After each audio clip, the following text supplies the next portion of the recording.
This interview. In terms of the chances that anything will be done tomorrow, what do you rate them as? Are we going to have a status quo in production? Most probably, because really situation is very uncertain on the economic level. The stocks are pretty good level, so there's no need really to have more oil in the market. And then the question of the second quarter, where the demand may be much lower. So I think all these factors, would encourage, the decision makers, maybe to leave things as they are until the next meeting, where we'd have more information on what the economic situation is going to be and how the demand is going to, be in the second quarter. And yet prices remain almost near those $90 barrel level. You've had more pressure from governments in Europe but also the US to increase production now. What would you say to them? Well, what I say to them is basically that the oil price reflects other parameters than just oil fundamentals, which is supply and demand. It reflects, the increased uncertainty in the economic situation. The subprime rate crisis has ramifications. People are worried.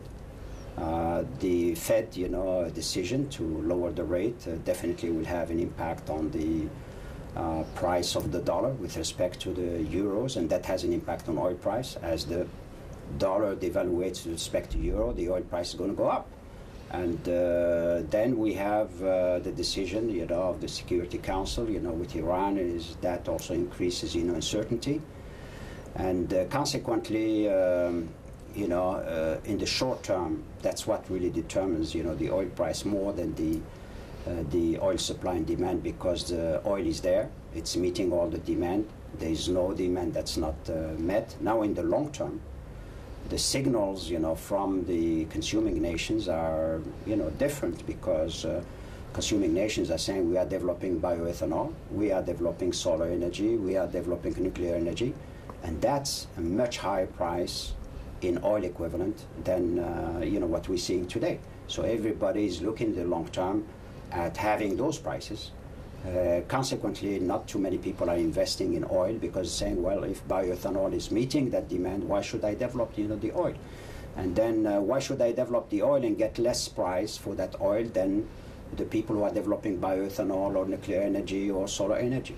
But you're saying at the moment that the speculative increase in terms of the price of oil is around $30 because of this speculative people on the market.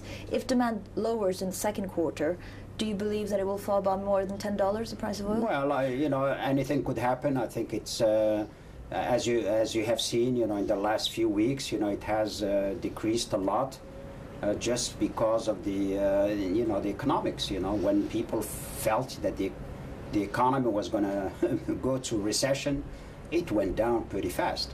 And then when the Fed, took, and President Bush, made the announcement, then people trusted again that the economy was going to be much better, so then the oil price increased, because the market trusted that demand is going to be there. So it's really going to be an upheaval, up and down, and then we don't know what this subprime crisis ramification is going to be in the future, because we're seeing banks that nobody thought about, they're being hit, by that crisis, So are you actually expecting a significant slowdown from the U.S. economy, which would ultimately result in a recession in the U.S.? Well, people say it's about 40%, right now for recession. Recession doesn't mean that it may affect, the world economy, because if you look at emerging economies, they are not really that dependent on the U.S. economy. I mean, China depends on its GDP, about 10% on exports. So we are not going to see a big impact. Maybe their rate of growth will go from 11 to 9%, which means, lowering of the demand, but not that much. So how much do you expect demand to actually be lowered by in the second quarter? Well, people think, that it's going to be lower, because that's normal low of about 2 million barrels per day in the second quarter. Now, we have been wrong in the past. In some cases we had predicted the lowering of the demand. The second quarter, it happened that it actually increased. So whether that's going to happen or not, I think we need to wait to see.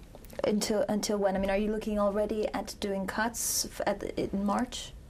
No, right now we are not talking about cuts. Nobody has mentioned any cuts. I don't think so. For the March meeting, nobody is talking about the March meeting. I think that's another meeting because it's going to be under different circumstances than this meeting. It's going to have, February, this information, also January information is going to be very important on the oil market, on the economy, on the decision of the Security Council. All these things is going to be very important for the March meeting. So I think it's too soon now to talk about what we're going to do in the March meeting. I think we should be talking about what we're going to do tomorrow. But it's almost a done deal for tomorrow, no change? Well, no, not really. No, not really. That's what most people feel.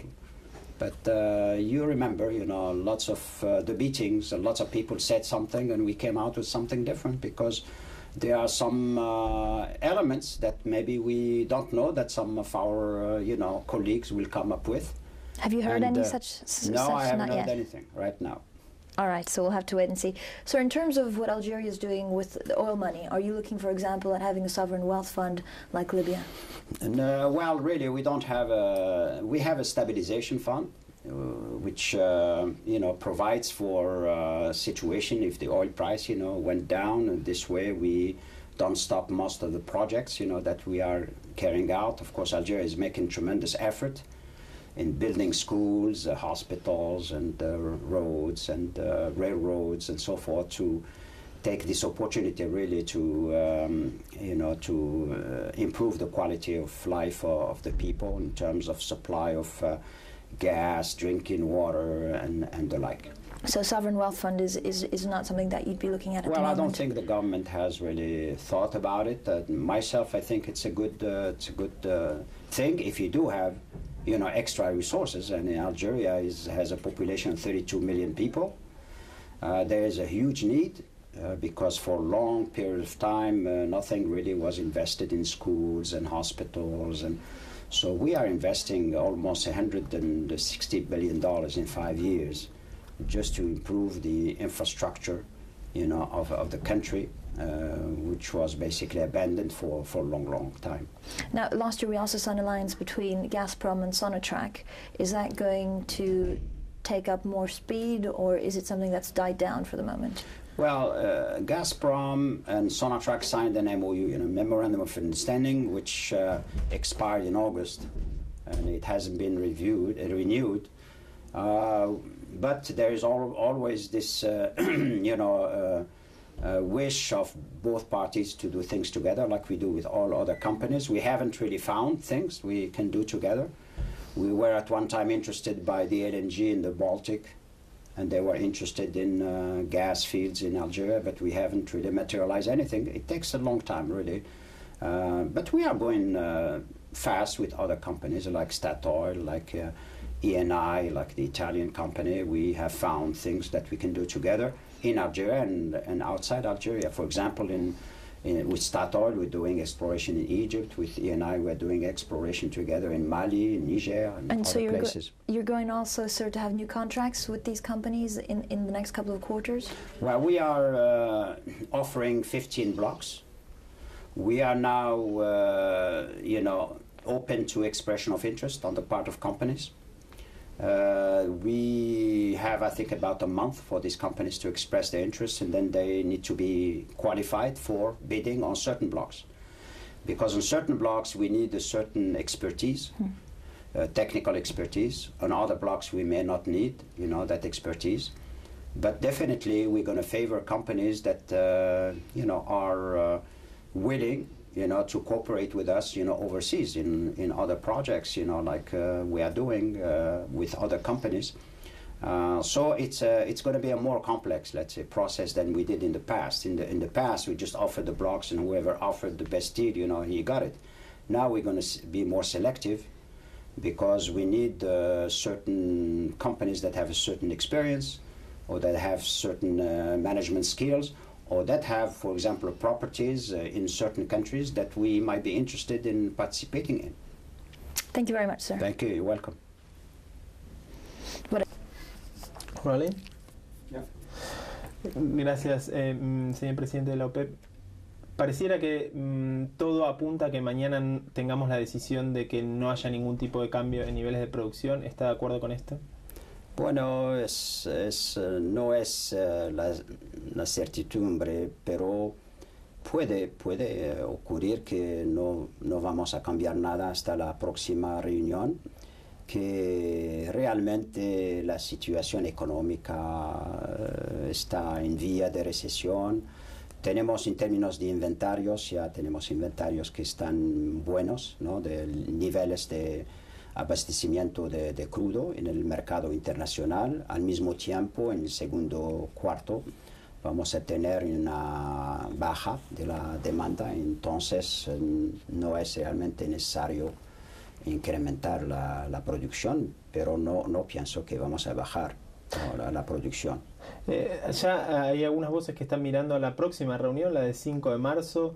Tradicionalmente OPEP suele recortar producción en el segundo trimestre por lo que usted decía, la baja en la demanda. ¿Puede ser que quizá esa sea la decisión de marzo?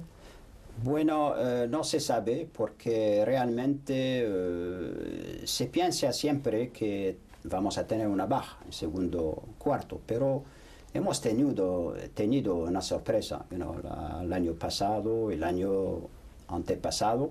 En este cuarto hemos tenido una subida, ¿no? de la demanda, entonces no sabemos lo que va a pasar.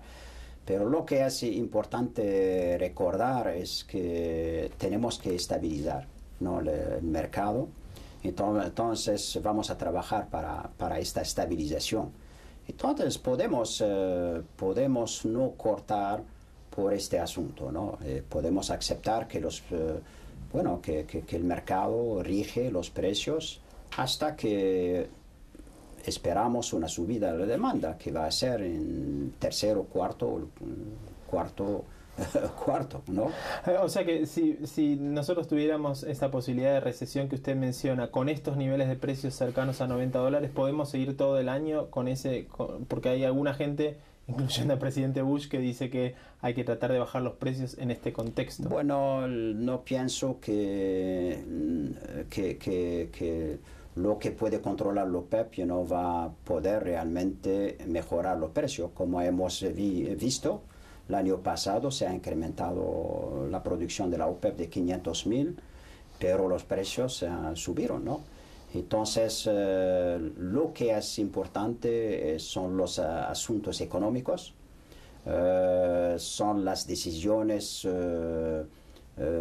no solamente políticas, pero también decisiones monetarias, fiscales de los países consumidores de petróleo, que dan señal que la economía se va a mejorar. Esto va a mejorar mucho, ¿no? La estabilidad de los precios, pero al mismo tiempo no da la oportunidad a los especuladores, ¿no? de intervenir en el mercado para crear esta volatilidad, ¿no? en los precios. En cuanto a la debilidad del dólar, ¿cómo los está afectando? ¿Hay alguna solución para los países productores que ven obviamente deteriorados sus términos de cambio? Bueno, cada país tiene que decidir, ¿no? de la solución a este problema. Por el momento, si un país tiene que comprar sus materiales, equipos en euro, ¿no? en lugar de dólar, obviamente tiene una pérdida de poder, de capacidad de compra. Entonces tiene que utilizar instrumentos para evitar este riesgo, pero el riesgo está todavía ahí, ¿no? porque hay un problema del impacto de la devaluación del dólar en los países que dependen mucho del dólar en términos de inflación. Pero también estos países tienen reservas en dólares, que son reservas muy importantes. Entonces, si contribuyen a cambiar de reservas en dólar a reservas en euros, pueden entonces hacer el asunto de devaluación peor. Entonces van a perder mucho más de poder de compra que tienen ahora. Entonces es un asunto muy muy importante para estos países y tiene que tomar las decisiones apropiadas para ellos, no para cada país. Le pregunto sobre esa mención que se hace al tema de una OPEP del gas o el Gas Forum. En las últimas semanas vemos que autoridades de Rusia están hablando otra vez sobre esta posibilidad. ¿Cómo ven ustedes desde el punto de vista de Argelia qué participación podrían tener en esto? Bueno, como ustedes saben, tenemos un foro de países exportadores, productores de gas, que existe desde 2001. Y en la reunión de Doha hemos encargado a Rusia a liderar un grupo de trabajo para analizar este asunto, de ver de qué manera podemos mejorar la coordinación entre estos países, porque hay una manera de optimizar lo que tenemos. Por ejemplo, el asunto de transporte de gas natural de Chaine, ¿no? Le podemos, entre nosotros y Qatar, podemos ganar mucho dinero si podemos optimizar las cosas de transporte. Entonces, este grupo está trabajando y normalmente debemos tener una reunión en Moscú para entonces ver los resultados de ese trabajo. Pero en todo caso, yo siempre he dicho que el problema es que nuestro gas ya está vendido por 15, 20 años. Lo que estamos haciendo en muchos de los países es reservando este gas a estos compradores, porque cuando yo vendo gas natural de España, por ejemplo, por 15 años, entonces es tan seguro que el próximo año van a tener un volumen a un precio definido, ¿ok? Entonces, no es mi gas por 15, 20 años. No puedo entonces decidir que este gas va a ir a otro lugar que el lugar que yo he contratado. Al mismo tiempo, el precio está un precio ligado al precio del petróleo, porque las fórmulas de venta de gas está ligada al precio del crudo, ¿no? Con una referencia al precio internacional. Entonces, no hay manera de cambiar los volúmenes como la OPEP hace cuando decide, bueno, incrementamos, disminuimos. No podemos agir sobre los volúmenes y no podemos agir sobre el precio. Y en cuanto a nuevos contratos de largo plazo con España, ¿cómo van avanzando esas negociaciones? Bueno, no tenemos nuevos contratos a largo plazo. Los contratos que tenemos a largo plazo es a través del Medgas con los socios del Medgas.